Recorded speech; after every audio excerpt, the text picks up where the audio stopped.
Good morning, I'm Wendy Burke, and this is the CBC Morning Report for Thursday, January 25th. In our top story, Minister of Tourism Ian Gooding-Edgell says the new Chief Executive Officer of the Barbados Tourism Marketing Inc. will hit the ground running as a matter of urgency. This was the expectation he gave to the media when he made the announcement yesterday. The fact that we have such, and we've been able to find such an accomplished professional in Barbados speaks volumes for the human capital and the resources that we have on island. It is always a good thing when you can find, individuals who are capable of leading an organization on the island. And like I said, I have to thank the chair and this recruitment subcommittee for all their endeavors in this respect. And the fact that they went out there and that they found someone. My view, personally, is that it has more to do with the performance of the individual. It has to do with whether or not that person would be able to achieve the objectives of the organization. And I'm very, very confident and satisfied that the candidate that has been submitted to me and to which I have agreed with them, I know will do the job for us. So there's no disconnect. The minister also clearly outlined the policy objectives for 2024. One, we have to grow tourism. We're recovering well, but what is beyond recovery? We have to grow the tourism business. And it's not only by growing arrival numbers, it's also about increasing the spend on island, because increased spend on island will redound to those stakeholders who work in the sector and also by extension the government. So the objective really is to ensure that we achieve growth, both in numbers, but more importantly, financial terms, that we ensure we maintain air connectivity to Barbados, and that we grow our base with the airline and get as many airlines as possible to come to Barbados, and that we basically maintain a product in Barbados that one can meet the demands and also compete with our competitors. If I were to sum up, those would be the three major factors that I believe firmly should, as policy directives, should be achieved. Government is moving to ensure the quality of pothole patching delivered by teams from the Ministry of Transport and Works is of the highest quality. Transport Minister Santia Bradshaw spoke to the matter after visiting St. Thomas to provide an update on roadworks across the island. I've given the authority to one of our Deputy Chief Technical Officers, Mr. Richard Austin, who is responsible for the pothole patching teams and its execution, to work with those teams to ensure that going forward, that not only do they do what they already know they are supposed to do, but that they improve the quality of what they ought to be doing. Because at the end of the day, it is the taxpayers' money that is being spent. And I saw some of the work being done by the private contractors. It is clear that there is a methodology which is being used to be able to execute pothole patching. It is something that we need to now take on board within the ministry.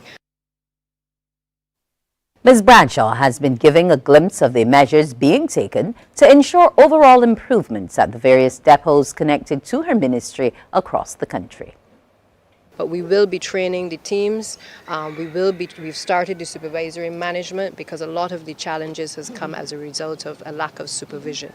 The supervisory management courses have started at the higher levels, but we are trickling that down now to the depots as well to improve their efficiencies. In fairness to the depots, the magnitude of the work though has increased because of the intensity of the rainfall and certainly the lack of maintenance over the years. So without an increase in staff, you still have you have more issues than you had before. And I know that we have to make some changes in terms of the ability to respond to those issues. Classes for students of the law school will be conducted online for the remainder of the week. The action, according to the Ministry of Education, was taken after a plant assessment. It was determined the cleaning team will be required up to 3 days to complete the job. The minister notes that upon completion of the work, an inspection will be carried out to assess the school's readiness. It is anticipated that the school will be ready for in-person teaching again on Monday. A technical degree in game art and animation will soon be offered in Barbados. It's a collaboration between the Technical and Vocational Education and Training (TVET) Council and the Barbados Community College. It will be launched at month end at the Jean and Norma Holder Hospitality Institute. The technical degree in game art and animation stands out from traditional academic degrees with its emphasis on competence-based learning. Students in this program will acquire practical skills, ensuring they are work-ready upon completion. Coming up on the CBC Morning Report, we'll tell you about what the Agriculture Minister in Jamaica is hoping for.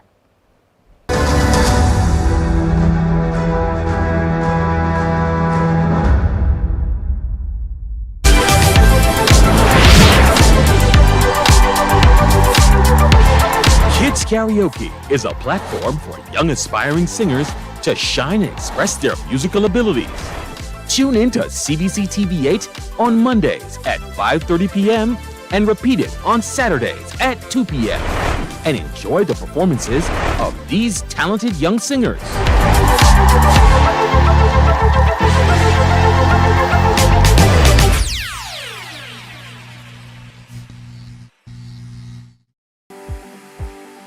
For the past 19 years, QFM has been sharing with you, learning from you, and together building a community for all mature audiences.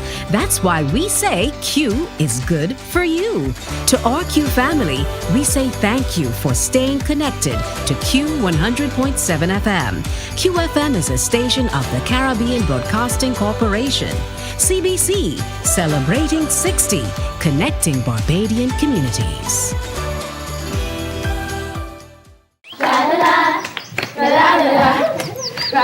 Are you?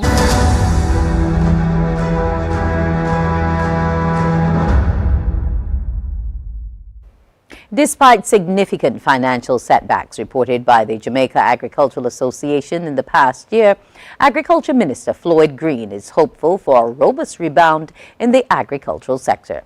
Acknowledging billion-dollar losses, Minister Green emphasizes the government's commitment to enhancing local production, safeguarding crops, and initiating the Agriculture Warden program at the start of the financial year. More in this CVM television report. Green says in the upcoming financial year, the government will prioritize increasing agricultural production and export earnings, thereby bolstering the local GDP. To achieve this, Green says his ministry will invest in storage facilities island-wide. Storage has been a long-standing challenge in our agricultural sector and oftentimes brings us through periods of glut and periods of shortage. So I've tasked the ministry team to come up with a comprehensive program for us to embark with some of our international partners on putting in more storage across Jamaica, including places like St. Catherine. In 2023, Jamaica faced substantial agricultural losses caused by heavy rains preceding a devastating drought. The Jamaica Agriculture Society, JAS, estimates that local farmers may incur losses exceeding $1 billion. Livestock losses totaled $26 million, while key infrastructure losses reached at least $64 million. Despite these challenges, an optimistic Green has his sights set on St. Catherine, where he believes there is significant promise. St. Catherine has emerged as the parish that holds the greatest potential for the future of agriculture.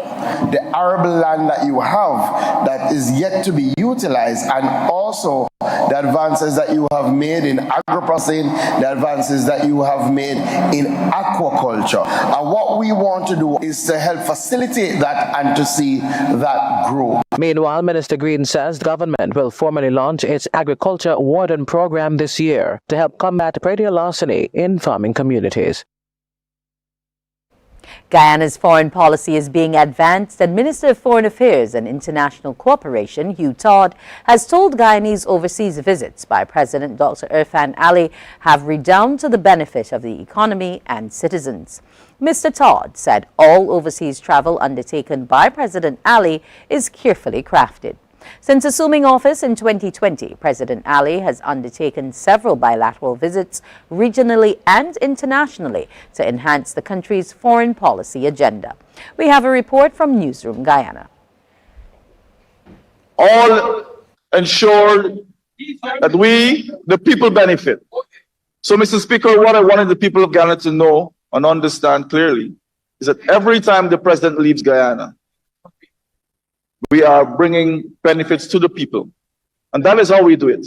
We've built and we are building a strong and resilient economy. We're able to travel and represent Guyana in the international forum on all of the issues. And you would have seen us advancing our climate agenda, our food agenda, as well as our energy agenda, all national priorities that are also global priorities. So, Mr. Speaker, the President's visit to India, United Kingdom, China, Qatar, Dominican Republic, Washington, D.C., are all visits that we've seen benefits.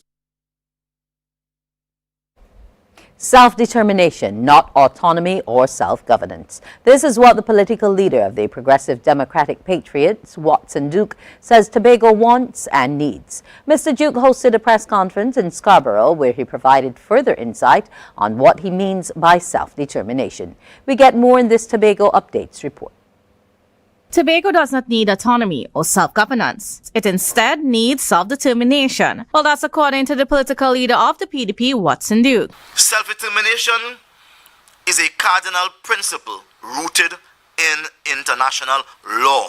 Duke explained it is the process of a people moving away from any type of colonial power and taking its governance into its own hands. Which means they have a right to determine among themselves, for themselves, if they want to be an independent nation, that's one. If they want to be an integration with another nation, as Trinidad and Tobago. He, however, insisted that it is not an attempt to secede from Trinidad. Apart from their political status, they have the right to determine among themselves their economic, social, and cultural development. Duke called for self-determination to be written into the Constitution of Trinidad and Tobago. In the meantime, he dismissed the attempts of Chief Secretary Fali Augustine to deliver a document to parliamentarians highlighting the differences within the Tobago Island Government Bill currently before Parliament and the bill submitted to Cabinet in 2018. If you hold the position of the Chief Secretary, your responsibility is to the people of Tobago, and you cannot speak on our behalf unless you have our permission, especially when you're an independent person. Additionally, Duke warned the opposition to ignore what Augustine is putting before them. Venezuelans are calling for better wages. Teachers and other public workers are saying government's measures to increase salaries have no impact on their daily struggle. We have a report. Last week, President Nicolás Maduro offered a monthly $60 bonus for public workers. They get $40 in food stamps. But Rosemary, who is ill, says her medicine costs more than $70 per month. Her treatment is only possible with donations from fellow teachers. I feel deceived. That bonus does not resolve anything. I didn't study so much to make $10 a month. I am so frustrated. Economists say Maduro's measures are not enough. The bonus is an apparent increase which doesn't resolve fundamental problems, especially for those in vulnerable conditions. The political opposition is calling Venezuelans to wake up and protest. It's an election year. Tuesday marked the anniversary of the ousting of the military dictatorship more than 6 years ago. On this symbolic day, protesters shout they don't want any bonuses. They just want Maduro to leave. Time to preview what's coming up on Morning Barbados. This morning, we are going to be getting to hear about the St. Michael Deanery's Float Parade. Yes, we're going to be talking to the Reverend Dr. Sonia Hines and some others about what this parade is all about, what it's likely to do. The Barbados Photographic Society will also be in the house. They'll be talking to us about some of their plans, their exhibition that's now on, and what's going to be coming up on their end. Also this morning, we are going to get to hear from a star. Yes, an actor, producer who was in Barbados recently. We'll get to see exactly what they've been up to. This person is also a boxing champ. So that's that and lots more to unpack this morning on Morning Barbados. But first, more news, sports and weather after the break.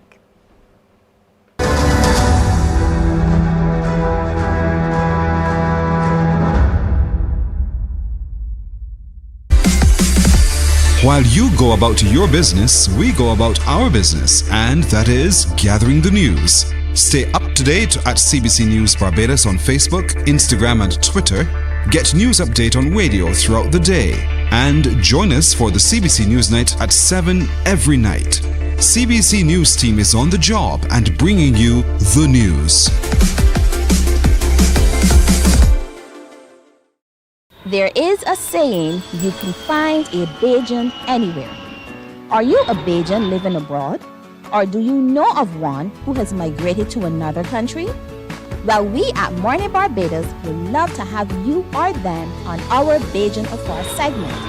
Share your amazing stories, experiences, and how you have adapted to a new culture. Send us an email to morninbarbados@cbc.vb. And together we will travel the world.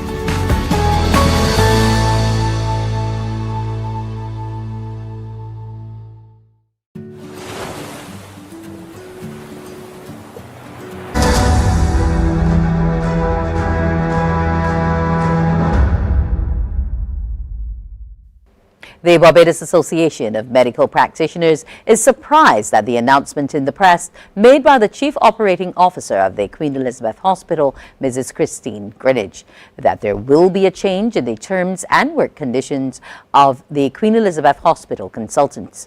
In a statement, BAMP President Dr. Linda Williams said the announcement was made unilaterally without any prior consultation with them as a trade union for the consultants. And was made in the same week that BAM, after many delays, secured a meeting with the executive directors of the hospital. One of the purposes of this meeting was to discuss the terms and conditions of work of the junior doctors, as well as the contracts of the consultants and other grades of doctors. These discussions are being held to ensure healthy, safe working conditions for our doctors, who are often under great psychological stress when confronted by being unable to provide medical care for the public in a safe, efficient, and timely manner. Simply stating that the current model of consultancy doesn't work for accident and emergency consultants is a gross oversimplification of an extremely complex problem. The President says the issues relate to bed management, shortages of supplies, lack of nursing staff and other staff, unavailability of lab tests, and lack of access to X-ray reports, along with other administrative issues. We want the public of Barbados to know that all departments of the QEH have 24-hour coverage by consultants who already gratuitously work many more hours than their contracted 21 hours a week.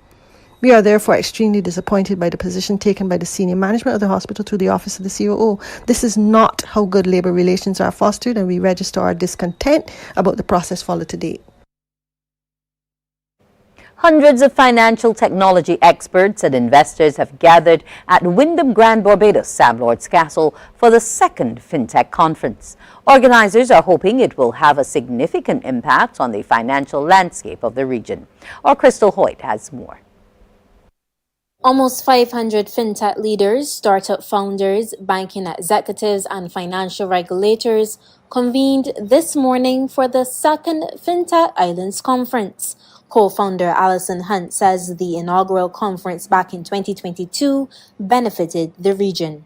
We saw companies that actually started business in Barbados and companies and founders that bought properties in Barbados, startups that were funded by investors that attended. So it's been significant in terms of the impact for Barbados and the region. And I think that we're going to continue to see that type of growth. The number of startups at this year's conference has tripled, as co-founder Kurt Basad says the focus this year is on community and how emerging technologies can be leveraged to create a more inclusive and sustainable economic system. Startups are quite interesting. The way that they are created is because they're trying to solve a problem. We have startups that are also solving problems for the diaspora and for remittances. How do you transfer money to your family back and forth, even between islands?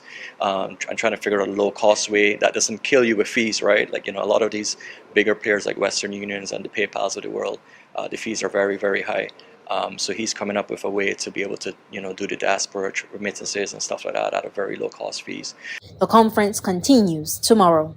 Crystal Hoyt, CBC News. Local PSV operators have an opportunity to invest in electric vehicles with new models for their line of work set to be unveiled here next month. President of the Hussar Corporation, Jerry Lalshan, says the vehicles can help them improve their cost of doing business. Trevor Thorpe reports. The company official says they're offering the higher buses from China's second largest manufacturer of vehicles. And ahead of the arrival of the family in Barbados, he says the PSV market will have the EV alternative to the fossil fuel vehicles currently in use. Our target market right now is owner-driven vehicles, right? Somebody who has a ZM that operate from the airport to the hotel, or doing tours, or the hotel taxis. There's a big market to start off that way, and we can train them gradually to get there. When I say them, I'm referring to get to the ZR crowd, because they have about 1,000 vehicles on the road. That is a big market. He says there's much interest from the PSV sector, and they're already in talks with the owners and operators. He also says specifications have also been shared with government. A lot of the ZRs are fleet owners, and the fleet owners have reached out to us already. So we have a large contingency was coming of clients who are coming to see these vehicles to decide, on it. Because they all think something made in China is a little bit, not of good quality. But that has changed. This is China in 2024, not 2000, So a big difference. International Sales Director at Higer Bus Company, Tiger Wang, says the buses are already in use in neighboring Trinidad and Tobago. I believe that we have more experience, and we have all segments of the bus. Like we have 5 meters to 18 meters. We have all series of product from 14 seats to 60 seats EV bus. The Higer Bus Company builds passenger cars, light goods vehicles and buses from their plant in China. Trevor Thorpe for the Business Report. Local import and distribution company Armstrong Agencies Limited has issued an urgent food recall notice for some Quaker Oats products. In a release, the company noted the recall of specific types of granola products is due to a potential contamination with salmonella. The products identified by Quaker, which Armstrong Agencies distributes, are Quaker oatmeal squares in cinnamon and in brown sugar, and Quaker Simply Granola cereal in the oats, honey, almond, and oats, honey, raisins, and almond flavors. Armstrong says it has reached out to all retailers who purchase these products from them and removed the items from retail shelves. It has advised any consumers in possession of the listed products to return them to the original store of purchase. To date, Quaker says it has not received any reports of illness related to the products covered by this market withdrawal.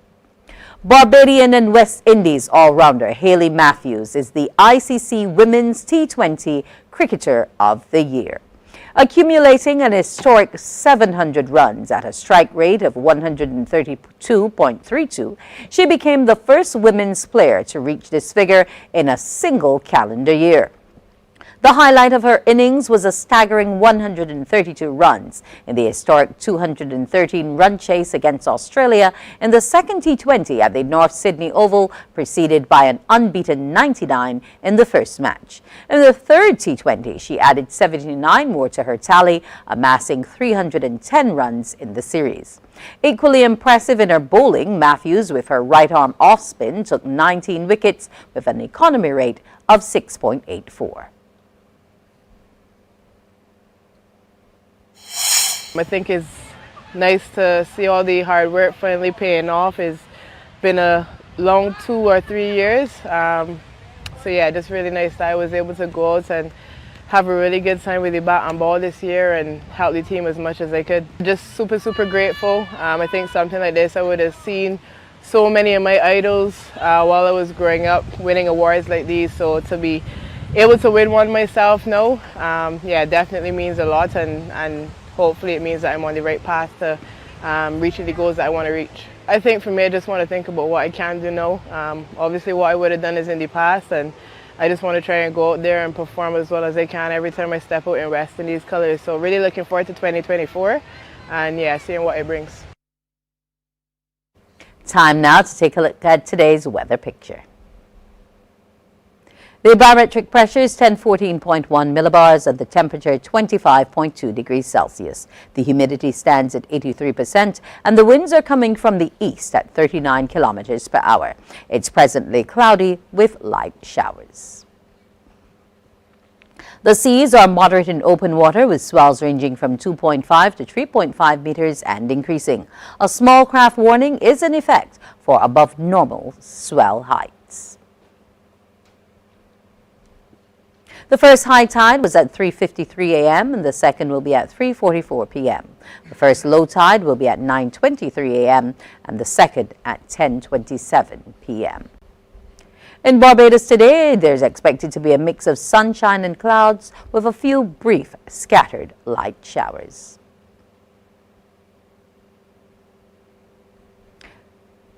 Tonight is expected to be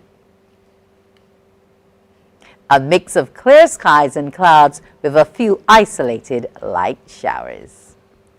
That's today's morning report. Our next newscast is Newsday at 12 p.m. on TV8, followed by The World at 1 on our network of radio stations. It's time now for Morning Barbados. Wake up, wake up, wake up, wake up. Barbados, get up. Good morning. Good morning, Barbados. Good morning. Good morning to you. Good morning. Morning, morning, morning. Good morning to you. Good morning. Morning, Barbados. Good morning. Good morning to you. Good morning. Morning, Barbados. Good morning. Wake up, wake up, wake up. Morning to you. Good morning to you. It's a terrific Thursday. Yes, that's how I intend to make it, and I'm sure that you will as well. This morning, we're going to have some excitement for you. We're going to get to hear from the local Anglican church about what they've been up to. We're going to get to see some actors from abroad. We're also going to get to find out a bit about photography and what they've been up to. So it's going to be quite an interesting morning here on Morning Barbados. With me in studio this morning, I want to welcome the Reverend Canon Dr. Sonia Hines, who is the Rural Dean of the St. Michael Deanery within the Anglican Diocese of Barbados. With her, we have Mr. Kenneth Jones, who is the float design producer. Yes, we're going to be talking about the St. Michael Deanery's float parade and rally. What is that all about? What's the Anglican Church up to? Good morning to you. Hi, good morning. Nice to be here. Thank you for having us. Yes, a pleasure. Now, Float Parade Rally 2024.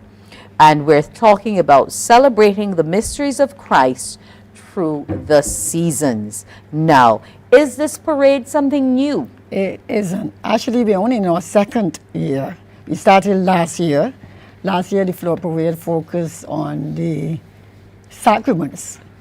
But this year we are looking at the liturgical seasons. We have 6 liturgical seasons in the Christian church, including Lent, Epiphany, Easter, Christmas, to others.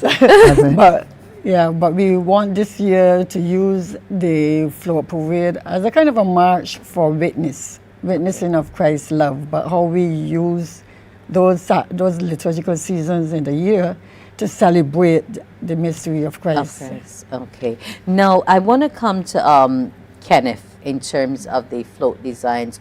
Who's getting on board? Who's getting involved? How are we getting these floats together? Oh, that's quite an easy task for me. We've got a team which comprised of Erskine Thompson from All Souls. We also have Harriet Blackett.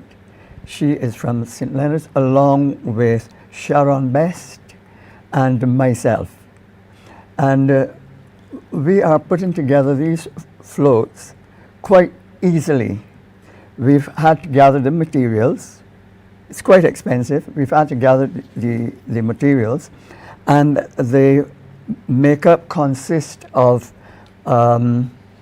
flexible material.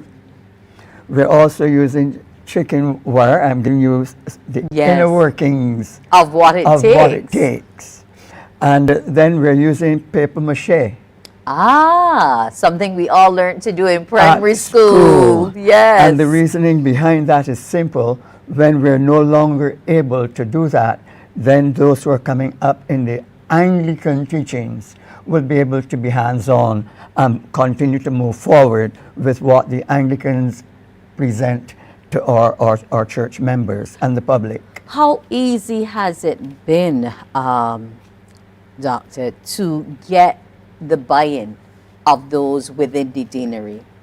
The buy-in was easy. So this event is centered mostly in what we call the St. Michael's Deanery. So parishes like Christ the King, St. Stephen, and St. Cyprian, all those churches that are in St. Michael have some persons that are just excited about this event and are on board with Reverend Irma Ambrose, whose idea it really was when we started last year. So Reverend Irma, who's at St. Paul's, one of the parishes. That's what I was going to ask if she's still over there. She's still over there. She's actually this week quite busy celebrating what we call the Feast of Title of St. Paul, and she had a service only last night. But the persons before, of course, you know her as a very enthusiastic person, are really making sure this thing happen. And in terms of the details, we have that committee with Ken. But the whole question of the buy-in, we are also having on board the assistance from the Royal Police Service, who's going to help us. We have some advertising advertising being done. So some donors who are helping us to do that. The buy-in is across the diocese. Okay. But the bulk of the work is being done by St. Michael's Deanery. Understood. Now, in terms of the parade, walk us through the route and how it will encompass the various churches. So I have the route here, but Ken can begin. Yes. Yes.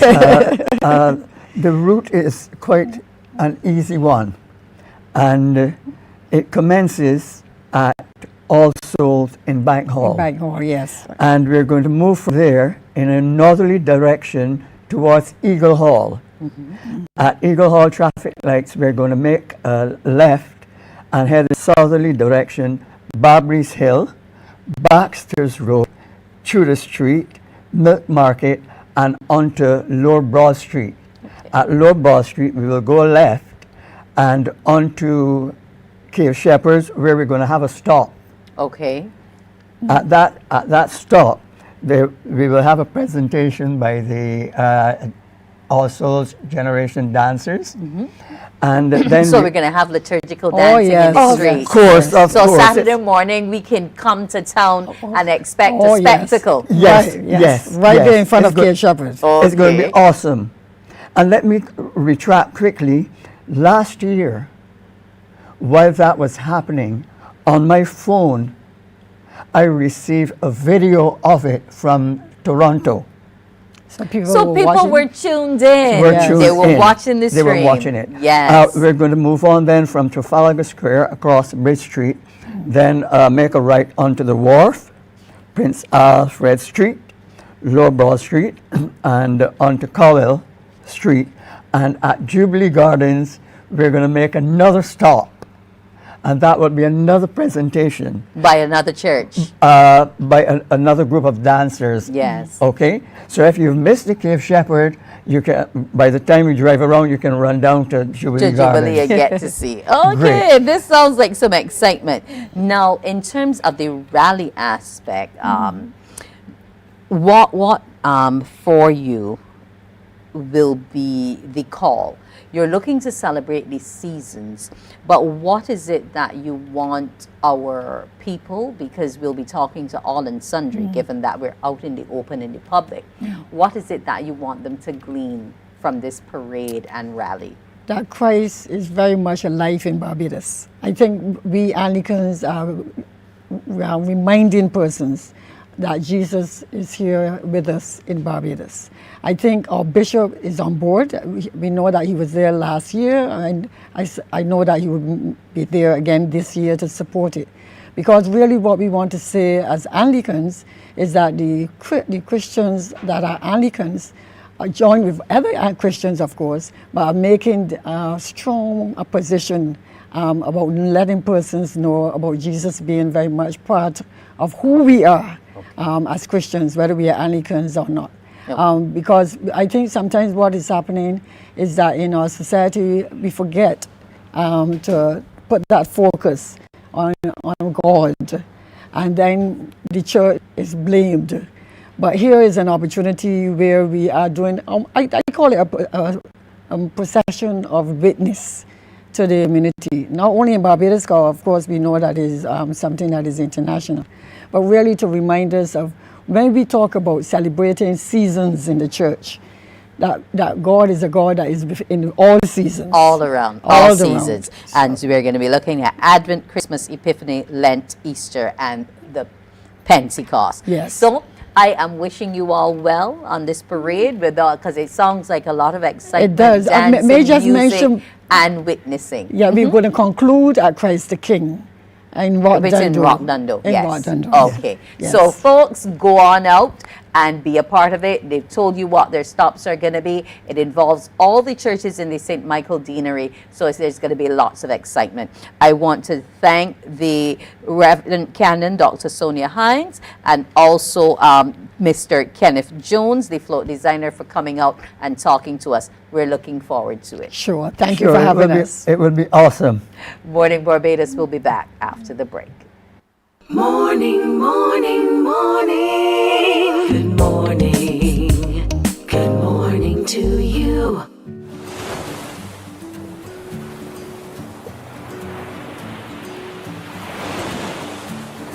Oh, hi. My name is Stacia Whitaker, and I'm a registered dietitian nutritionist and a member of the Heart and Stroke Childhood Obesity Prevention Coalition. My motto is, when in doubt, leave it out, and it goes for when I'm eating, because sometimes things have ingredients that we're not sure of, and I like to keep it simple. And if I'm eating something and I'm not sure the ingredients in that particular thing, then I choose to leave it out. So I keep my snacking simple with fruit, nuts, or just water. It's easy to remember, there's no added ingredients, and it's also very nutritious. So remember, childhood obesity is real, so choose healthier alternatives. And when in doubt, leave it out.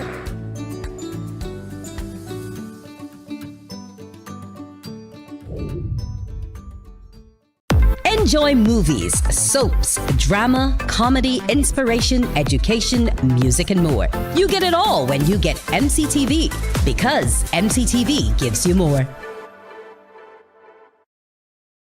The facts say Morning Barbados reaches. Morning, morning, morning. Good morning. Good morning to you. Good morning to you. If you're now joining us, thanks for joining us. Now, we're going to be talking this morning with the Barbados Photographic Society, and sitting in with me is the president of that organization, Mr. Bradley Benskin. This morning, he is behind the lens, but now He's in front of it with me as opposed to being behind. What he's going to be telling us about is what the society's been up to. They currently have an exhibition on that's looking at 20 years of light photography. Morning to you, Bradley. Good morning, Wendy, and good morning to Barbados. Now, you all have been around for quite some time. Yes, we have. Now, what are we looking at in terms of the work that's been ongoing and how you all have been looking to raise the bar in terms of photography standards across the board? Okay, well, Barbados Photographic Society is 20 years old. It started way back in 1993. We actually celebrated our 20th last year. It was started out of the Barbados Photography Club, and our first executive members were Ansley Weeks, Leslie Taylor, and Laura Rudder. And the premise was to promote photography education, and also then to promote the capturing of things Barbadian through photography. So those are the primary tenets. Over the years, we've had several presidents, several executives that have continued to do that. We had a schools program at one point, and that went well. And some of those photographers also joined the ranks of the Barbados Photographic Society over the years. And in commemoration of the 20th anniversary milestone, our chairperson, who was not with us, Charlotte Lord, suggested that we do an exhibition. And then one of our members said, but you know, it's the 20th anniversary this year. So we said, you know what, why not celebrate with an exhibition? But because we were coming out of COVID, and we decided that we would defer the physical exhibition to 2024, but we did a virtual exhibition last year. Okay, and how did that go in terms of people logging on to the website and actually, you know, commenting on some of the imagery that would have been put out? Well, with the Beijing Life virtual exhibition, it went very well. We did launch in November. And as a result of that, we had to extend it. So it's actually running virtually until tomorrow, the 26th. Okay, so we can still log on. We can still log on. But what we've also done is that the exhibition that's physical is now really, although it's one exhibition in a location, it's actually 3 exhibitions in one. Right, 20 years of light. 20 years of because we're going to get to meet the artists at the weekend. And this is a very extensive list of individuals, over what, about 25, 26 people About 20, who are all exhibiting. Yes. That's a lot of work. Yes, it is. And that's why I said we have 3 exhibitions in one, because although there are 26 at the physical location, we also have the other 20 or so that are in the virtual exhibition. So the exhibition is divided into what we call a mixed media room, where you can see various types of prints: acrylic, metal, canvas, regular paper behind glass, all framed. There is something we call the square room, which is a small square room, but all the images in there are 16 by 16 canvas prints. Okay. And then we have the virtual exhibition, which is run on a digital screen, and that is about another 30 or 40 images all in one. So you're getting about 90 images all in one space. And we're talking about a mix of black and white photography and still life. We're doing the whole gamut. We're going the whole gamut. So because our photographers cover a wide range of genres, we have street photographers, we have landscape, we have portraiture, we have architectural, so a wide range of images and photo styles will be on display. And what is the theme running through that particular exhibition, the one for this year? The theme is 20 years of light. So it is basically capturing light, showing various different types. Again, because although we would have black and white, light and texture are all part of what we do for photography, because really truly, as everybody knows, or should know, or it has been said, that photography means painting with light. So we are capturing that light and showcasing what the photographer sees. So that's the theme running through it, what the photographer sees on canvas, on print, on screen. So that's just what it is. What are some of the things that I can look forward to seeing in this work? How have you perhaps, say, celebrated Barbadiana? How have you celebrated changes within the physical landscape of some of our communities in terms of some of our spaces? What are some of the things that really stand out? I can tell you that there are some architectural pieces, charter houses, the usual things, some things that aren't there anymore. There are aspects of Barbadian life, so you'll see, for example, market images, you'll see people going about their daily business, you know, candid street stuff. You'll also see a lot of what we find in Barbados, flora and fauna. So you'll see things like the Bajan cherry, you'll see things like the black belly sheep, you'll see insects, because we have a photographer who's a fantastic macro photographer, Nayaz. Nayaz, he does some fantastic. That would be Nayaz.craft? Yes, okay. Please. He does some fantastic macro, so you'll be surprised when you see what he's produced. Because like seeing a bee and our butterfly close up, when you look at all the colors, and you know, it's amazing when you actually zoom in on that lens. Yes, because again, it's all the little things that people might miss that's captured on those canvases, on those And that's prints. why you guys have those big zooms, so that you can let us see what we don't see with the naked eye. Now, I want to just backtrack to where you talked about the schools program, because everything's digital now. A lot of people don't do photography in the old way. A lot of people may not be into still developing film more. In fact, can you even still find a film camera? There are a few of our members that still do film and still do black and white and color productions, but they're not as prevalent as they were in the past, but there's still one or two members that still manage to do that, still keep the film. All right. So how, because photography is not a cheap exercise either. So how can the society maybe assist with a schools program to get more young people interested in it, and not just interested in terms of using a cell phone to take an image, but in terms of understanding the technical aspects and all of the rudiments of photography? Well, I'll say this, Wendy. Photography is an art, it's a science, and the camera, regardless of what type of camera, is a tool. What the Photographic Society does is that it teaches you, or because remember we said we have an educational side, so it teaches you the art of using those tools to make the images. So regardless like of the tool that you have. some of the images we're looking at here. Yes. Where we can see all of the emotion coming out of an individual. You know, he's enjoying his drum, he's running a sneaker shop. So you can see the rawness expressed And that's on exactly camera. it. So we teach you techniques on... This is what you're talking about with texture. Yes. We can actually see the grain of the wood and how it is. Okay. So the idea is teaching you how to see composition, how to make images, Okay, where how is to this balance image light. from? That is actually on Bay Street. Okay, that's the Bay Street Jetty? Okay. Yes. So yeah, so that's what we do. We teach you the fundamentals, the basics of camera technique, how to see light, how to make light, how to more or less make an image. We also teach you the fundamentals and stuff about editing, because sometimes, although we try to get it right in camera, there's a little bit of post-processing. It always has been in one form or the other. One way or the other. So you teach all those technical skills and whatever else, and then we also do field trips to give you practice. We have educational seminars. We even do online webinars sometimes.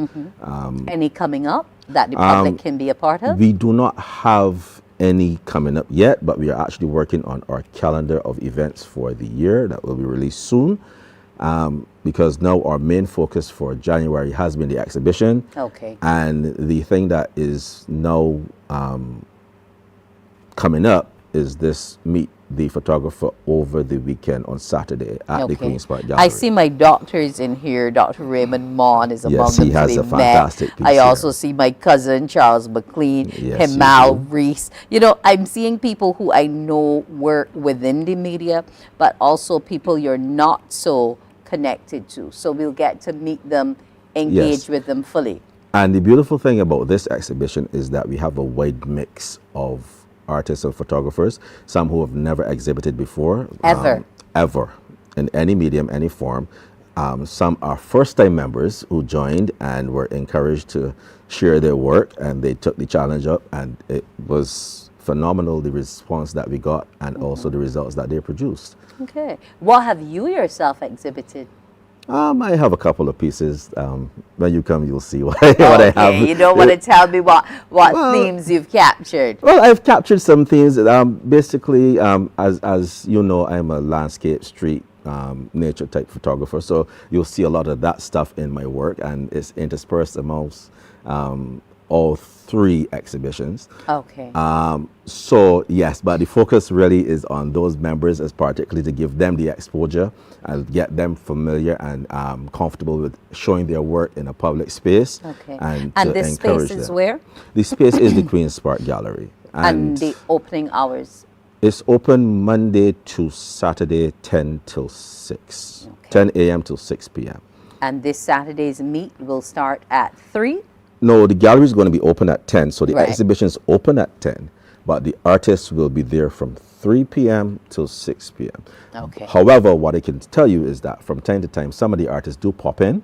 So anytime you go, you may very well find one of us there in the gallery. Okay. And who would have curated your exhibition for you before The curator for our exhibition is a fantastic young lady, Giselle Walker. She is phenomenal. She's curated all three of the exhibitions that we have going, and she's done a fantastic job. Okay, and she herself is a photographer? She is a photographer, she's a painter, she's a curator, she's a graphics designer. She is just fantastic. That's awesome. So it's always good to know that you have put your work in the hands of someone who can take it and deliver on that vision which the society has. Now, you're talking about your calendar events for 2024, but what are some of the goals of the club in terms of maybe growing membership, in terms of maybe doing more field tours? What are some of the things you're looking to achieve? Well, our goal is always to grow membership. Our goal is also to always provide our members with opportunities for photographic opportunities and education. But what our primary focus may be for this year, we've talked about it, is to get our schools program, our education, yes, I want to see that. And a mentorship program going, because what we found is that there are photographers who may want to learn, who don't know where to find people. So that's our goal. You'll be the connector. I'll be one of them. Okay. I'll be one. But I want to thank you so much for coming, Mr. Bradley Benskin, this morning from the Barbados Photographic Society, talking all about their Meet the Artists that's coming off on Saturday. So go on out to the Queen's Park Gallery and be a part of it. Morning Barbados will be back after the break. Morning, morning, morning. Good morning. Good morning to you. From the beautiful shores of the gem of the Caribbean, Barbados, home of the amazing Harrison's Cave, the tantalizing Oystins Bay Garden, our historic garrison, the indigenous road tennis, and the friendliest people in the world. We are 94.7 FM, the ultimate Bajan experience. Hi, I'm Dr. Kia Lewis, General Practitioner and Healthy Lifestyle Advocate. Good nutrition starts at home. So this school year, I want you to consider packing healthy, nutritious snacks and lunches for your children to carry, rather than having them buy them at school. And don't just pack things you think they should have. Have a discussion and come up with things that you both know they will enjoy.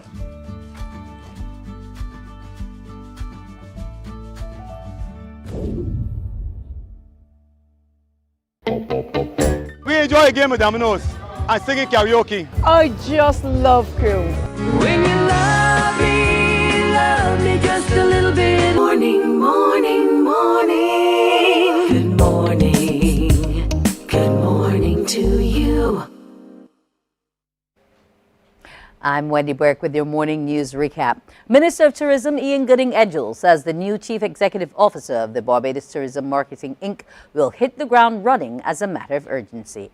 This was the expectation he gave to the media when he made the announcement yesterday. The fact that we have such, and we've been able to find such an accomplished professional in Barbados, speaks volumes for the human capital and the resources that we have on the island. It is always a good thing when you can find, individuals who are capable of leading an organization on the island. And like I said, I have to thank the chair and this recruitment subcommittee for all their endeavors in this respect. And the fact that they went out there and that they found someone. My view, personally, is that it has more to do with the performance of the individual. It has to do with whether or not that person would be able to achieve the objectives of the organization.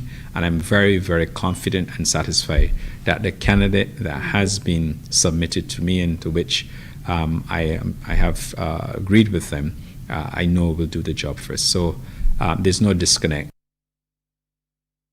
The new Chief Executive Officer is Andrea Franklin. The minister also clearly outlined the policy objectives for 2024. One, we have to grow tourism. We're recovering well, but what is beyond recovery? We have to grow the tourism business.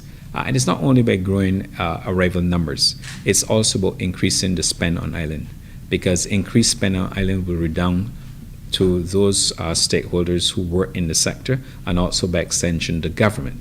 So the objective really is to ensure that we achieve growth both in numbers but more importantly financial terms, that we ensure we maintain air connectivity to Barbados, and that we grow our base with the airline and get as many airlines as possible to come to Barbados, and that we basically maintain a product in Barbados that one can meet the demands and also compete with our competitors. If I were to sum up, those would be the three major factors that I believe firmly should, as policy directives, should be achieved. Government is moving to ensure the quality of pothole patching delivered by teams from the Ministry of Transport and Works is of the highest quality. Transport Minister Santia Bradshaw spoke to the matter after visiting St. Thomas to provide an update on roadworks across the island. The authority to one of our Deputy Chief Technical Officers, Mr. Richard Austin, who is responsible for the pothole patching teams and its execution, to work with those teams to ensure that going forward, that not only do they do what they already know they are supposed to do, but that they improve the quality of what they ought to be doing. Because at the end of the day, it is the taxpayers' money that is being spent. And I saw some of the work being done by the private contractors. It is clear that there is a methodology which is being used to be able to execute pothole patching. It is something that we need to now take on board within the ministry. Ms. Bradshaw has been giving a glimpse of the measures being taken to ensure overall improvements at the various depots connected to her ministry across the country. But we will be training the teams. We've started the supervisory management, because a lot of the challenges has come as a result of a lack of supervision. The supervisory management courses have started at the higher levels, but we are trickling that down now to the depots as well to improve their efficiencies. In fairness to the depots, the magnitude of the work though has increased because of the intensity of the rainfall and certainly the lack of maintenance over the years. So without an increase in staff, you still have you have more issues than you had before. And I know that we have to make some changes in terms of the ability to respond to those issues. Classes for students at the Lodge School will be conducted online for the remainder of the week. The action, according to the Ministry of Education, was taken after a plant assessment. It was determined the cleaning team will require up to 3 days to complete the job. The minister notes that upon completion of the work, an inspection will be carried out to assess the school's readiness. It is anticipated that the school will be ready for in-person teaching again on Monday. Self-determination, not autonomy or self-governance. This is what the political leader of the Progressive Democratic Patriots, Watson Duke, says Tobago wants and needs. Mr. Duke hosted a press conference in Scarborough where he provided further insight on what he means by self-determination. We get more in this Tobago Updates report. Tobago does not need autonomy or self-governance. It instead needs self-determination. Well, that's according to the political leader of the PDP, Watson Duke. Self-determination is a cardinal principle rooted in international law. Duke explained it is the process of a people moving away from any type of colonial power and taking its governance into its own hands. Which means they have a right to determine among themselves, for themselves, if they want to be an independent nation, that's one. If they want to be an integration with another nation, as Trinidad and Tobago. He, however, insisted that it is not an attempt to secede from Trinidad. Apart from their political status, they have the right to determine among themselves their economic, social, and cultural development. Duke called for self-determination to be written into the Constitution of Trinidad and Tobago. In the meantime, he dismissed the attempts of Chief Secretary Fali Augustine to deliver a document to parliamentarians highlighting the differences within the Tobago Island Government Bill currently before Parliament and the bill submitted to Cabinet in 2018. If you hold the position of the Chief Secretary, your responsibilities to the people of Tobago, and you cannot speak on our behalf unless you have our permission, especially when you're an independent person. Additionally, Duke warned the opposition to ignore what Augustine is putting before them. Venezuelans are calling for better wages. Teachers and other public workers are saying government's measures to increase salaries have no impact on their daily struggle. We have a report. Last week, President Nicolás Maduro offered a monthly $60 bonus for public workers. They get $40 in food stamps. But Rosemary, who is ill, says her medicine costs more than $70 per month. Her treatment is only possible with donations from fellow teachers. I feel deceived. That bonus does not resolve anything. I didn't study so much to make $10 a month. I am so frustrated. Economists say Maduro's measures are not enough. The bonus is an apparent increase which doesn't resolve fundamental problems, especially for those in vulnerable conditions. The political opposition is calling Venezuelans to wake up and protest. It's an election year. Tuesday marked the anniversary of the ousting of the military dictatorship more than 60 years ago. On this symbolic day, protesters shout they don't want any bonuses. They just want Maduro to leave.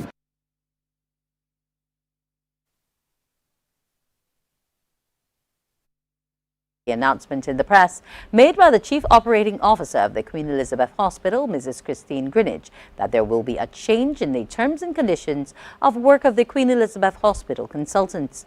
In a statement, President of BAMP, Dr. Linda Williams, said the announcement was made unilaterally, without any prior consultation with them as a trade union for the consultants. And was made in the same week that BAM, after many delays, secured a meeting with the executive directors of the hospital. One of the purposes of this meeting was to discuss the terms and conditions of work of the junior doctors, as well as the contracts of the consultants and other grades of doctors. These discussions are being held to ensure healthy, safe working conditions for our doctors, who are often under great psychological stress when confronted by being unable to provide medical care for the public in a safe, efficient, and timely manner. Simply stating that the current model of consultancy doesn't work for accident and emergency consultants is a gross oversimplification of an extremely complex problem. The BAMP president says the issues relate to bed management, shortages of supplies, lack of nursing staff and other staff, unavailability of lab tests, and lack of access to X-ray reports, along with other administrative issues. We want the public of Barbados to know that all departments of the QEH have 24-hour coverage by consultants who already gratuitously work many more hours than their contracted 21 hours a week. We are therefore extremely disappointed by the position taken by the senior management of the hospital through the office of the COO. This is not how good labour relations are fostered, and we register our discontent about the process followed to date. Local import and distribution company Armstrong Agencies Limited has issued an urgent food recall notice for some Quaker Oats products. In a release, the company noted the recall of specific types of granola products is due to a potential contamination with salmonella. The products identified by Quaker, which Armstrong Agencies distributes, are Quaker oatmeal squares in cinnamon and in brown sugar, and Quaker Simply Granola cereal in the oats, honey and almond, and oats, honey, raisins, and almond flavors. Armstrong says it has reached out to all retailers who purchase these products from them and remove the items from retail shelves. It has advised any consumers in possession of the listed products to return them to the original store of purchase. And that's your morning news recap. Coming up, we will be talking psychology with the Barbados Society of Psychology. Morning, morning, morning. Good morning. Good morning to you. My friend, you don't plan to get it? Oh, Barbados. Hey, I'm KB Clean. Join me 6 a.m. until 10 a.m. right here at 94.7, the best and ultimate Bajan experience. My show is called Bajan to the Bone. Don't miss it, Bajan to the Bone. Weekdays right here and only here on 94.7.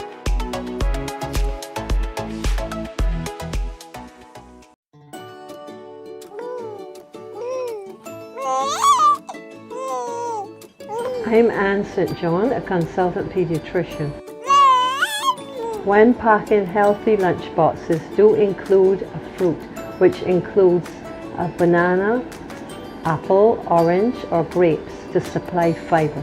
Aim for low-calorie packaged snacks without the mention of flour or sugar amongst the four ingredients on the back label. 1 in 3 children in Barbados is affected by overweight or obesity. Let us join together as parents and care providers to reduce the further... Morning, morning, morning. Good morning. Good morning to you. And we are back. Yes, it is time to talk psychology. We're actually going to be talking about the state of psychology, mental health, and to help us is Mr. Ronald Pope, who is actually the president of the Barbados Society of Psychology. Welcome to you. Thank you. Pleasure to be here. Now, let's get right into it. Anxiety and depression among our young people. Yes. Before, say, maybe 20 years ago, these were not things we talked about. Yeah. But children, sometimes as young as 6, what have you, might get diagnosed with anxiety. Yeah. We hear about teenagers suffering from depression. Yeah. Help me, where are we at where this is concerned? Right now, I think that it is something that has intensified after COVID, and that has made it even more severe, where we are seeing a lot more young people with anxiety issues and battling depression. Many years ago, it was a situation when you feel a little bit down or you were anxious, your grandparents would just say, it's a phase. But now we realize it's not exactly a phase that people are going through. They're actually going through some serious mental health challenges. And we are seeing many young people, teenagers, who are going through depression for a very long time. They're battling anxiety issues. And we see that it has intensified into, other worse things. In terms of behavioral disorders now? Yes, please. Okay. Now, how, as a parent, would you be able to recognize anxiety and depression in your child? Well, the anxiety is something that you could see, the signs straight off. One of the first things you can recognize is that the person, is afraid to go in public spaces, but not necessarily it has to be crowd, but you realize that the person is just afraid to go into just even the smallest crowd, you will see the person sweating a lot, heart rate goes up, palms start to sweat easily. Uncontrolled crying? Uncontrolled crying. I realize also that some of them are having issues as far as stomach issues. So as soon as they get into public spaces, they start to have these stomach issues. And You mean like bowel upsets yes, and things like yes, that? yeah, and what we used to call, butterflies. But it's more than just that. We realize that persons are vomiting, and you realize it's linked to anxiety. As far as the depression is concerned, it's not just someone being sad for 1 day or 2 days, but it's for extended period of time where the person is isolated. They don't want to interact a lot with persons, family members or friends. And one of the main things is that their behavior just changed. So you could see someone who might be a happy, jolly person, and then their personality, their mood just changed where they decide to be very isolated and they don't want to interact much with persons. So these are some of the signs. And is there a trigger for that kind of behavior in terms of the depression? This high to low situation? Well, with that, it could be many different things. Realize that now with the internet, online bullying can trigger that. Anxiety could also lead to depression as well. Yeah. Oh, wow. Now, you'd said before as well that sometimes the anxiety and depression also manifest into other behavioral issues. Yeah. Anger issues are something we're seeing playing out in our young people. Yes, and unfortunately, we're seeing it live and in living color because people tend to record it rather than try to assist these young people to calm themselves. Yeah. Sometimes when persons are going through mental health challenges, they specifically, they want to be left alone, and the slightest thing can trigger them off. You say something to them negative and they get really angry. So we see a lot of young persons, they're very angry, but we realize that anger is a secondary emotion. There's something that triggered it. And being embarrassed is one of those things. Persons are easily embarrassed and that can bring it on. Dealing with hurt and pain, a lot of different things can bring it on. Because you don't know what that child is dealing with at home when they reach the school compound. Exactly. So a simple trigger as a student just staring at another student, that could bring on anger. But this is, and I'm glad you mentioned that, because I find that is something that triggers young people very easily. Yeah. Because I might just be here sitting looking. Yeah. I'm not staring at you per se. Yeah. My mind is 1,000,000 miles away. Yeah. And you would get this young person say, "What are you looking at? Yeah. You never see people before?" Yeah. And you can hear the anger in their voices. Yes. And like, you are just looking in a direction. You can't remember what color that child is, their hairstyle, their school uniform. You're just in your own world. Yes. But then they take it as something else. I always tell persons that I work with, Barbados society is one where we stare. We look. We do. We stare a lot. We have heard that children is impolite to stare, Yes. but we still do it. We still do it. So the younger generation, now that they're coming up and someone stares at them, they're ready. What we starting this for? This is a vibe? That's their favorite word. Oh, yes, that's the favorite word. If you want a vibe, you want to catch a vibe, Exactly. I'm ready for honestly. And there's nothing to it. But what are you as psychologists able to do to try to quell and correct that? Because when you get angry and you use a weapon or something, there's no pulling back. Yeah. So we try to identify persons who might be having mental health challenges from early. And those are persons, we see behavioral changes. We have to depend on the parents sometimes on the teachers to say this child has changed behavior. Then the intervention can start, and you can speak to the child and find out their underlying issues. So this child is not just acting out for acting out sake, but there are many underlying issues. And with the situation with staring, or even I'll tell you a story. There are some students in Barbados who have actually got into fights because your edges look better than the next person's edges. You mean the edges that we do with the little Yes, edge please. Yes, please. Yes, please. Something as simple as that. Yes, please. The competitive behavior of human beings has started, I don't even want to laugh because it's not funny. A conflict can arise from that. But when you do an investigation. So that means then now that if my floor manager was to say to you, your lineup is cleaner than his, he has a right to fight? I don't think so. I don't think so either. All right, let's try to see if we can get a little more serious to an Yes, area please. that I feel a bit aggrieved and saddened by. Yeah. And that is that a lot of these young people's issues are not picked up fast enough, Yeah. and they move to that place of suicide. Yeah. What you will find is that there's stigma attached to mental health. You see someone who might be depressed and there's no intervention. No one is there to support the individual. And one of the things about persons who commit suicide, they usually go through that period where they were in a state of depression.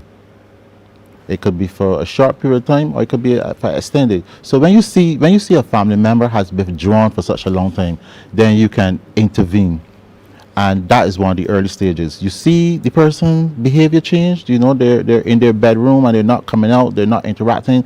You, as a family member or friend, can intervene and say, can I get you to have some help? Or if they say no, you stay with that person. You be that supporting agent for that person. Okay. And that is how early intervention can start. Yeah. Now, what about within a family? Yeah. We have lots of sibling rivalry. Yeah.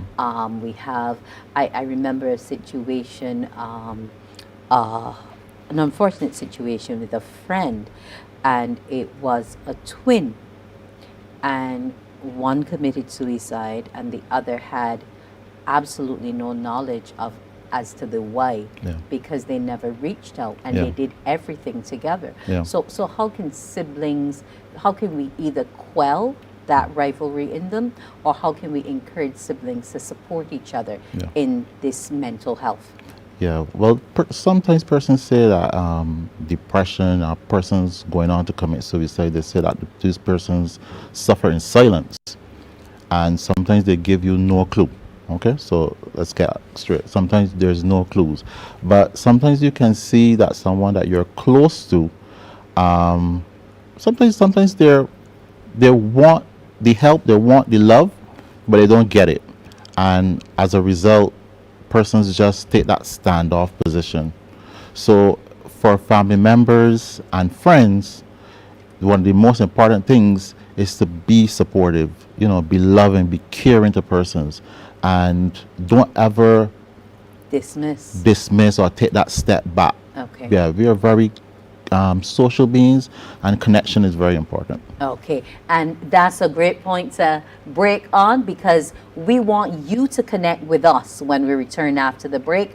228-5562, 228-5563. Ronald is here to answer your questions with regard to any mental health issues, challenges, concerns you might be having at this stage. So remember, call us after the break, 228-5562, 228-5563. We'll be right back. Morning, morning, morning. Good morning. Good morning to you.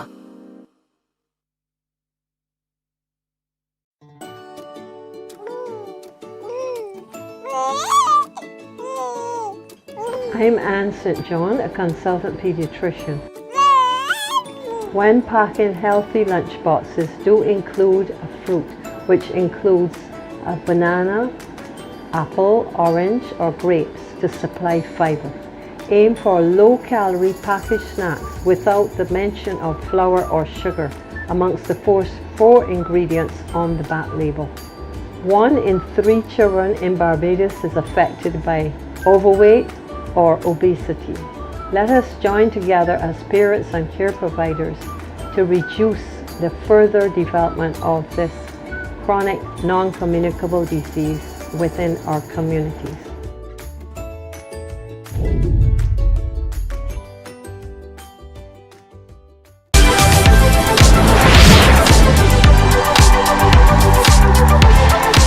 Karaoke is a platform for young aspiring singers to shine and express their musical abilities.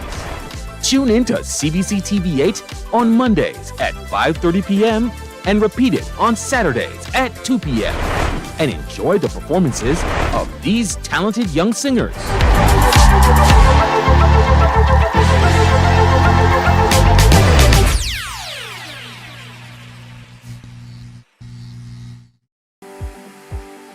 For the past 19 years, QFM has been sharing with you, learning from you, and together building a community for all mature audiences. That's why we say Q is good for you. To our Q family, we say thank you for staying connected to Q 100.7 FM. QFM is a station of the Caribbean Broadcasting Corporation. CBC, celebrating 60, connecting Barbadian communities.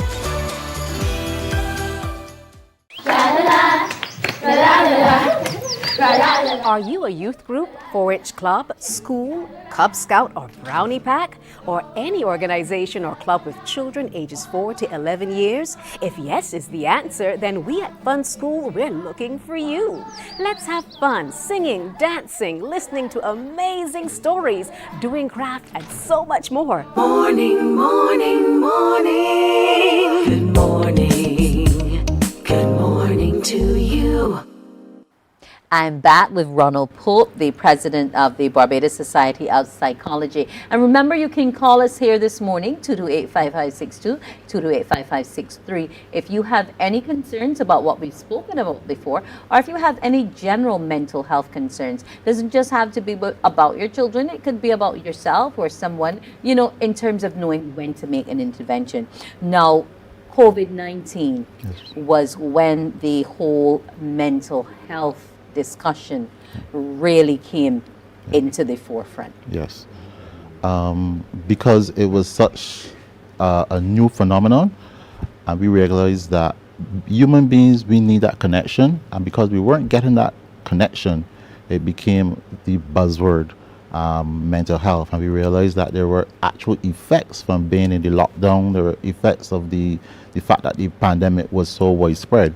So that's how it kind of, you know, the buzzword kind of took off. It actually triggered anxiety in a lot of people. Oh, yes. Because, like, especially people who maybe had to go into care because of how the state of COVID was, being in a space you're unaccustomed to, around people you've never seen before in your life. You know, when we had the various centers at the schools and stuff, there were actually people who that triggered. Because of that, we as human beings, we always fear the unknown, and because of that, it can bring on anxiety, that being a trigger. I had individuals who told me that their medical doctor told them, do not watch the news because it was so negative and it triggered anxiety. Okay, we have a caller. Good morning to you. Hello, good morning. Yes, go right ahead, sir.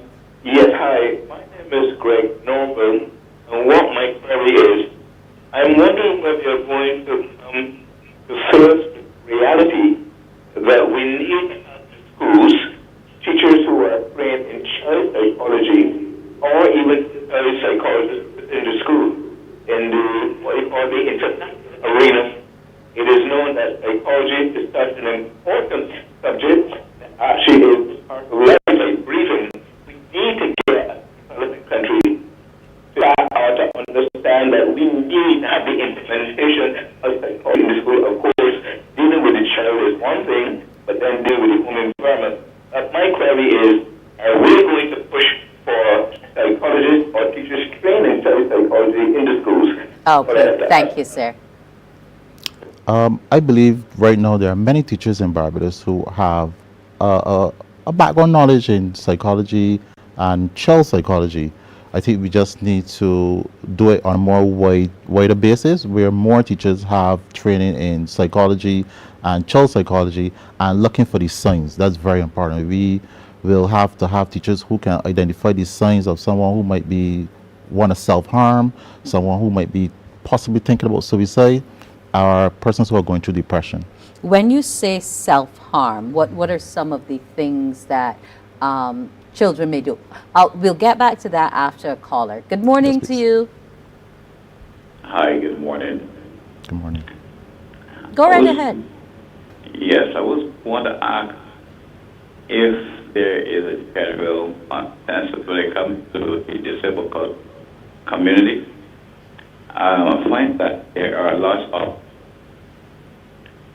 more members of different age who suffers with depression, especially, and it is not being dealt with, especially with supporting families who don't have the idea of how to cope with that. Okay, sir. What would you suggest?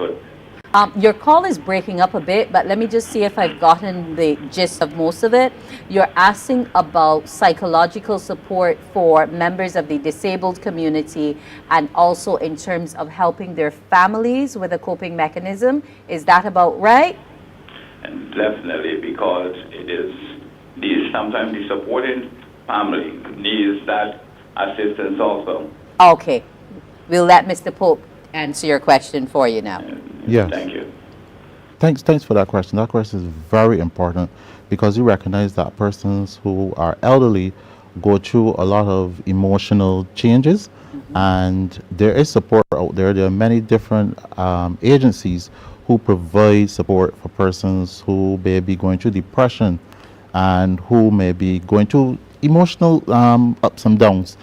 And the Barbados Society of Psychology, one of the things we do sometimes, we also reach out to persons who are elderly and disabled. Don't forget, you spoke to disabled. And disabled Yes. as well, and provide services to those people because it's very important. Okay.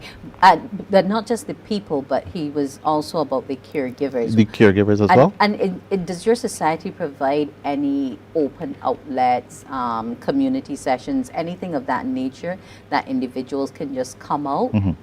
Well, we did it in the past, but during the period of COVID, it was kind of ceased. But now we are back, fully.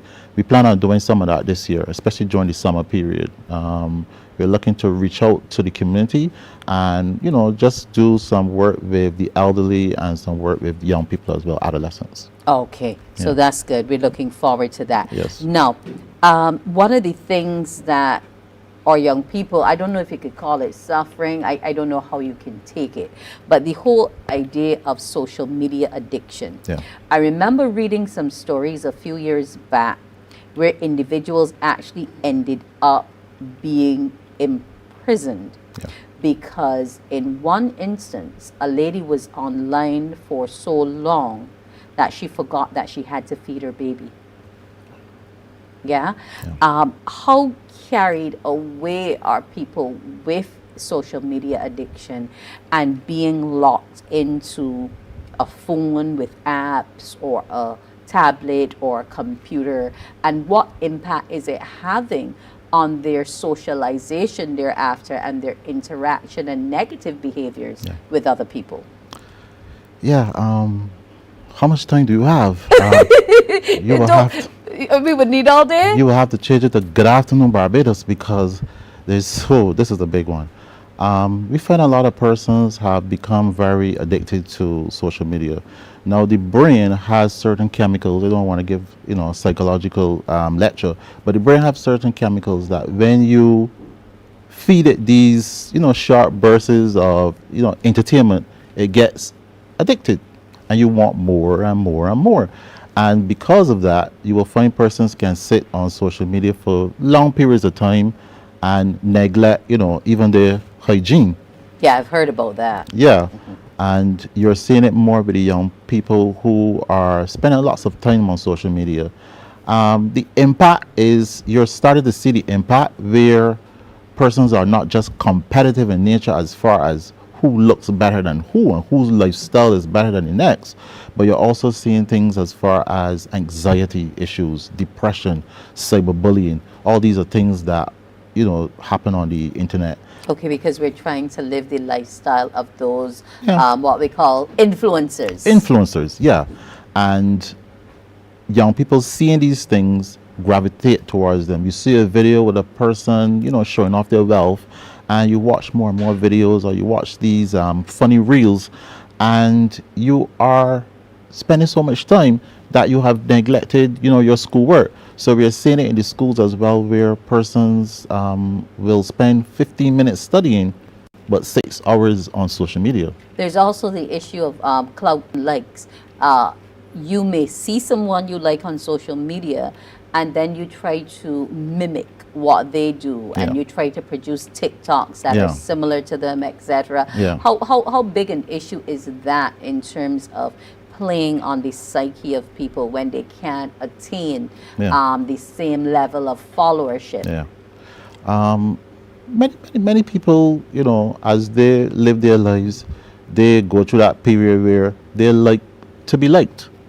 And as a result, they would obviously try to copy these things and try to reproduce, see how funny they can be.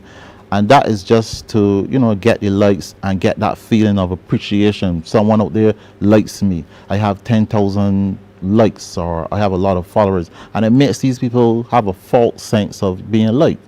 Okay. And that is something we need to seriously look into as well. So we then get into another mental health realm where we don't connect with reality. Correct, as well, And so we're going to end up having some disorders, you believe?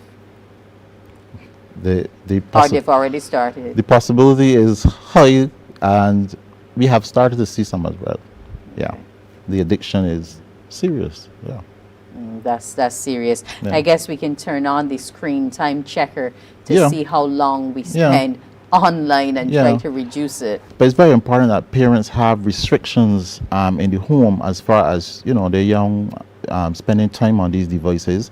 There should be restrictions. There should be structure where you put on the phone, you study, you read a book, you connect with family rather than spend it all day on social media. It's strange that you should say they connect with family. You have a situation where children even want to bring the device to the dinner table. I don't like that. Why is it that you need to be connected to the outside world while you eat? And you see people do a lot, take pictures of the food before they eat it. So but that's part of the likes too. That's I'm showing likes. off my gourmet meal, I'm at a nice restaurant and whatever. So these are the things that we do. And before, you just would say, okay, I'm hungry, I'm going to finish this meal, and that's it. Nobody knows what you had. Exactly. The only issue is that I feel filled. Correct. And I believe that we are seeking this, false sense of being liked, and that is one of the issues. And could it also then, when you realize that the account isn't building like you want, could it then be one of the areas where children start to self-harm? And I would like for you, if it's not going to be too graphic, to just explain to us what are some of the self-harming things that are done. Just to step back, when you don't get that like, when you don't get that appreciation, for some people it can put a dent in your self-esteem, and persons with low self-esteem might figure as though I'm not liked, so they start to harm themselves. And one of the things you will see is persons cutting themselves. You will see persons pinching themselves a lot. Another thing you will see is persons even burning themselves. You will see persons pulling out their hair. I have seen persons already with patches, and it's not medical. It's actually a person just pulling up their hair. And those are some of the signs, but there are many other signs as well. Okay, and in terms of getting that necessary intervention and help, can individuals call your association or individuals within your association for the help, or any other helpline across the country? There are many agencies that you can reach out to. Our society has over 50 psychologists, and we have many counselors and therapists that you can reach out to. We actually have a directory that's always on our website where you can look. Can you give us the address quickly before we go? Barbados Society of Psychology. It's on Facebook, so you can just type that in and it's going to come up. And you're going to see our directory there, full with all the psychologists, therapists, different therapists that you can connect with to see what your issue is. And parents, I hope that parents actually go on to the website, onto Facebook, and go to the Barbados Society of Psychology and download the directory. Okay. Yes, I please. want to thank you so much for joining me this morning, Thank Mr. you, Ronald Pope, President of the Barbados Society of Psychology. We thank you for unpacking all that we heard this morning. We thank you, our callers, for calling in. Morning Barbados will be back after the break. Morning, morning, morning. Good morning. Good morning to you.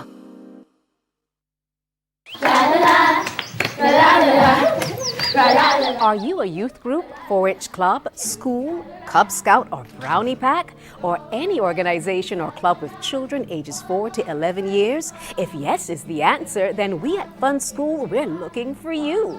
Let's have fun singing, dancing, listening to amazing stories, doing craft, and so much more. I'm such a kid at heart. But to be part of this fun and exciting new season of Fun School, just simply send an email to Alicia Alves Grant at aagrant@cbc.bb for further details. Fun School is back, and we're looking for you.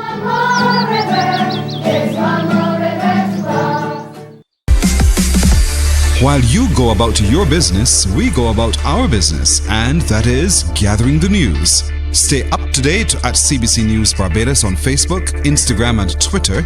Get news update on radio throughout the day. And join us for the CBC News Night at 7 every night. CBC News. Morning, morning, morning. Good morning. Good morning to you. Morning is Barbados is back. We want to really thank Mr. Pope. That was quite an interesting session. Now, recently, Yaya McLean, who's an actor, producer, and 2 times WBU Cruiserweight Champion of the World, was in Barbados. Yes, he was here celebrating his 10th wedding anniversary. And Morning Barbados got the opportunity to have a conversation with him about his life and about his journey so far. McLean had the biggest acting role to date by playing the trainer of Damien Dame Anderson, played by Jonathan Majors in Creed 3. This is a role which he felt 100% at home with. In part 1, he talks about why he's in Barbados and also about his childhood, his mother, and his boxing career. Let's now see Yaya McLean. What are you doing in Barbados? Celebrating my 10th anniversary to my beautiful wife. Is that the only connection that why you're in Barbados? Does your wife have a Bajan connection? My wife, her family is from here, and she's been here, I don't know, over 20-something times.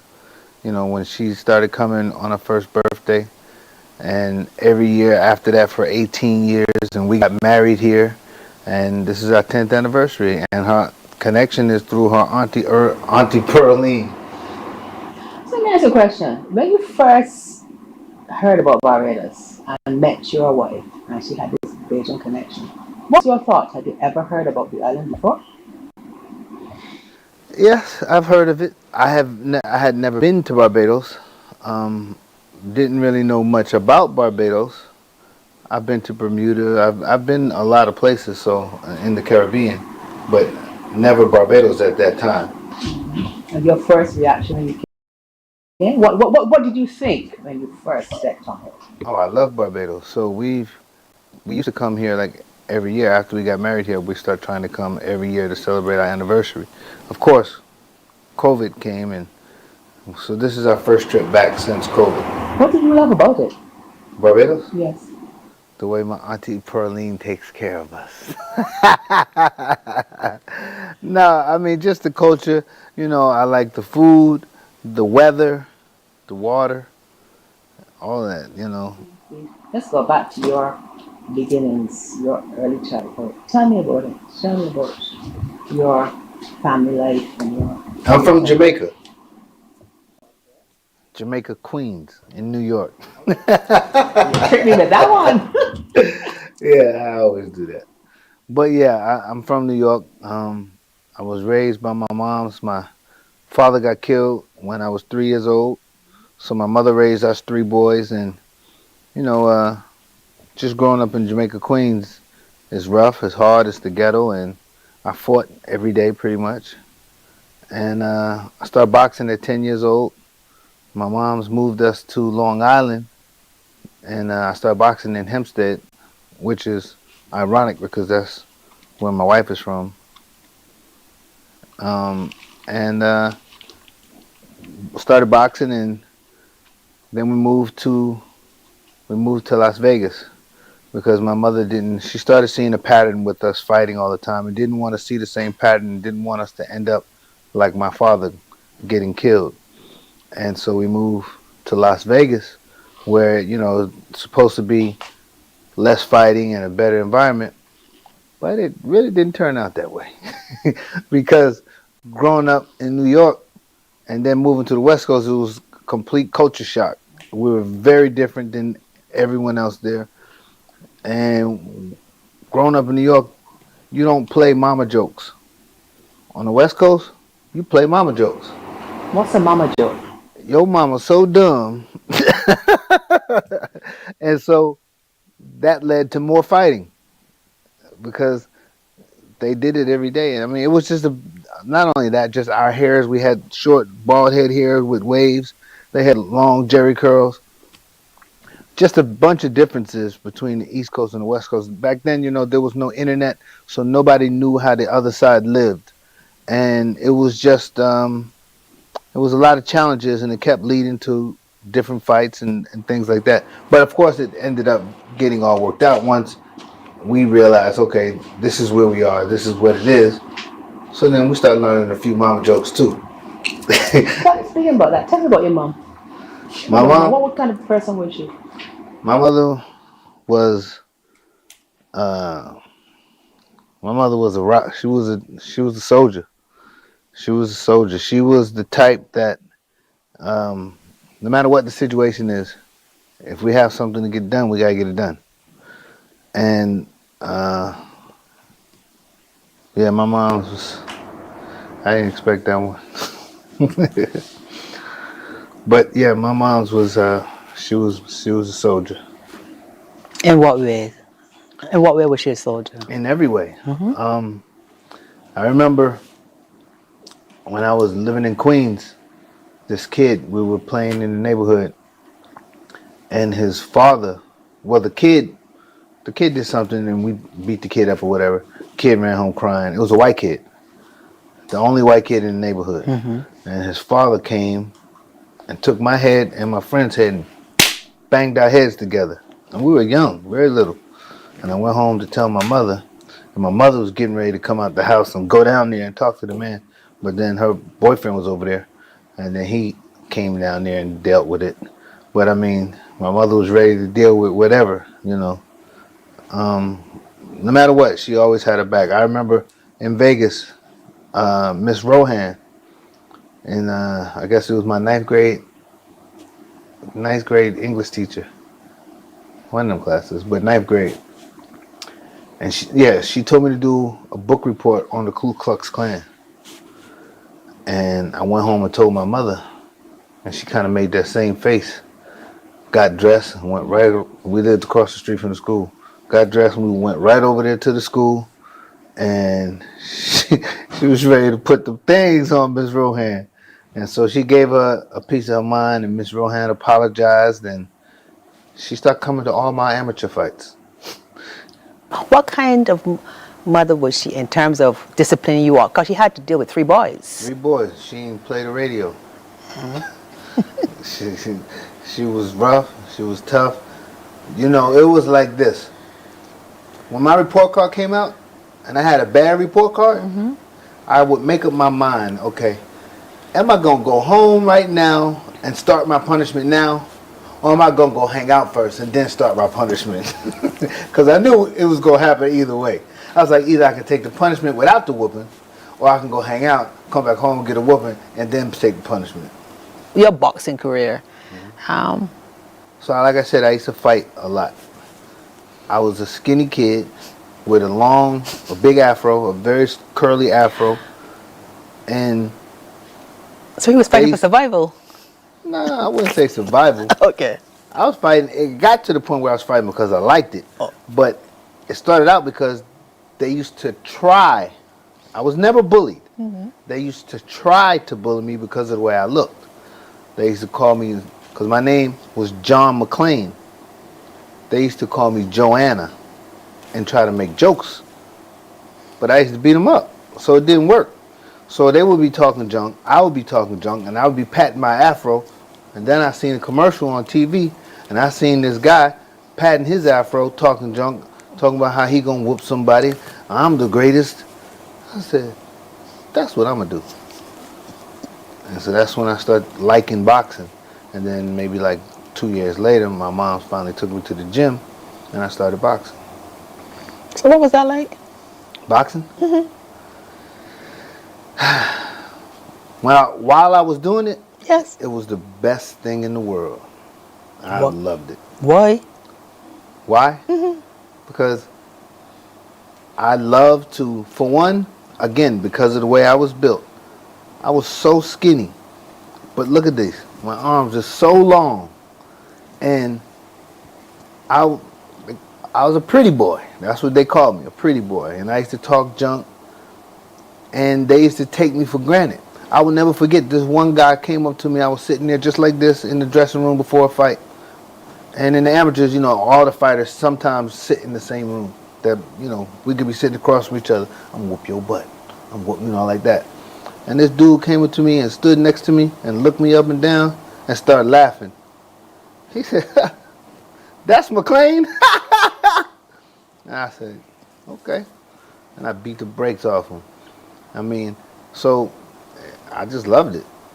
I just love boxing. I love the art of them thinking they getting ready to hit me, and I whoop, whoop, and they miss, and I don't even do a whole lot. Or them not realizing how long my arms are.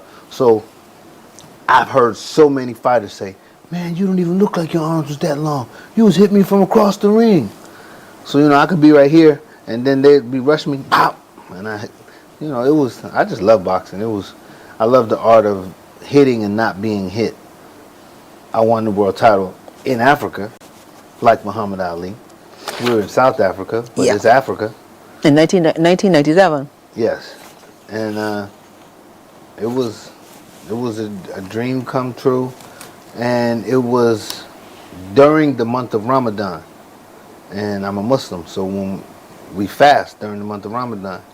But when you travel, you get to break your fast. So I started training camp in the States, but I don't know, 2-3 weeks, probably 2 weeks before the fight, we went to South Africa. So I had 2 weeks of eating and restoring my body and replenishing my muscles and my conditioning. And so it was beautiful. So your boxing career was from what year to what year? From 89 or 90 to 99 or 2000. 99, I think. And then, it was in 99 because I retired in 99 because I was then married to Layla Ali, Muhammad Ali's daughter. And I taught her how to box. I managed and promoted her whole career. The undefeated Hall of Fame fighter. Her. I was, the spearhead over her career. So I retired. But then we got divorced. We were married for like 5 years. Then we got divorced. That had nothing to do with my boxing or coming back. But in 2009, I was sitting around watching boxing, and it was just bugging me. Like the cruiserweights that were the champions at that time, I was like, man, I'll whoop that boy. And I still had my gym. I was living in Atlanta, and I had my gym, and I was training, and I was sparring with young kids and all that. So I was still in it. And I was like, let me go ahead and do this. So I put a plan together. I said, me being a former champion, I'm going to have 4 fights, and I'm going to fight for the world title. The 4th fight's going to be for the world title. So my plan was to get me 2 fights just to shake the rust off, get back in it. And then I'm going to fight for the NABF title. You win the NABF title, that's going to throw you right in the top 10 rankings in the WBC. And because of my name and my past, I figured I'd be able to get another title shot. So I fought some young kid my first fight back. I knocked him out. Then I fought another kid. I knocked him out. Then I fought for the NEBF title. For some reason, that NEBF title just keep eluding me. In my first career, I couldn't win the NEBF title for some reason. But during this time, it was different because I was paying for the promotion, and I was training, and I was ready to roll, and I was jogging one day, maybe like 2-3 weeks out, and I was jogging downhill, and I was jogging on the grass, and then I stepped in a part of the grass, and my foot just went in it and locked out, and I pulled my hamstring, and I ended up doing a flip. And when I finished flipping, I landed on the concrete on my tailbone. So I bruised my tailbone and I pulled my hamstring. But I was paying for this fight. I was promoting this fight. I put a lot of money up. And so I was like, I'm 42 years old now. I'm not going to get this opportunity again. Let's fight. So I didn't cancel the fight. I didn't run for the last 2 weeks. I couldn't do I was training, just standing there, training as much as I could. And I fought this young boy. He was like 33, I think he was. I was 42. He was like 30, something like that. Jason Robinson from Chicago, southpaw. And I thought I was getting him out of there in the second round. Didn't quite work that way. And he started touching me a little bit, and I'll never forget, my mother came to the fight, and she ran to the corner. She said, "You better not let this boy stop you." And I said, "All right, don't worry about it." And I mean, he wasn't never really hurt. He landed some good body shots. He was never really hurting me, but I just couldn't move, and I was exhausted. So I got 3 points taken away for holding. Oh. In my hometown. I'm still mad at that referee for that. You transitioned into be a ring announcer. A ring announcer, yeah. Yes. That's How did that happen? So I was in Macon, Georgia, at a professional fight. A guy named Ernest Butts. It was his first promotion, and he's from Macon, Georgia, and so he has a little Georgia, little country accent a little bit. That's my boy, so I ain't making fun of him, but he does have a little accent, and he's not a ring announcer. He's a great promoter, a great trainer, but he's not a ring announcer. And so he was putting on this event, and he got ready to start the show, and when he was talking, I could tell what it could have potentially been like. So I went up to him, I said, "Bro," I said, "you got a lot going on, man." I said, "Let me do that for you. You ain't got to pay me." Because I've always thought about ring announcing. You know, I used to promote Layla's fights, and I had to have a ring announcer one time, and I thought about doing it myself and promoting, but I was like, nah, I don't want to mix the two. So I let one of my friends do it, and he did it. So I've always thought about it. And so I was like, "You don't got to pay me." And so I did it, and it was well received. Everyone said, "Great job." He was impressed with it, and I loved it. I felt great doing it. So you had a particular banter? You had a particular At that routine? time, no. But now, yes. What is it? Ladies and gentlemen, this is the bout we've all been waiting for. The main event of the evening. It's time to stop the chitter chatter and get ready for what matters. You know, it's fight time! If you use it, I'll sue. You seem to enjoy that. Hell yeah, I love it. He loves it and we loved it too. Well, it's not fight time for us, but it's time for us to go. We want to thank Yaya McLean so much. They're in that extract. On Monday, you'll get to see part 2. So be sure to join us on Monday. Also, today is Thursday. Remember, go on out to the Oystons Bay Garden for Q in the community. Yes, Q is good for you. So go on out. We had an interesting morning, lots of guests. We were very happy to hear all the stuff Mr. Hope had to tell us. Also, go on out and be a part of that float parade and rally that the St. Michael Deanery will be putting on this Saturday.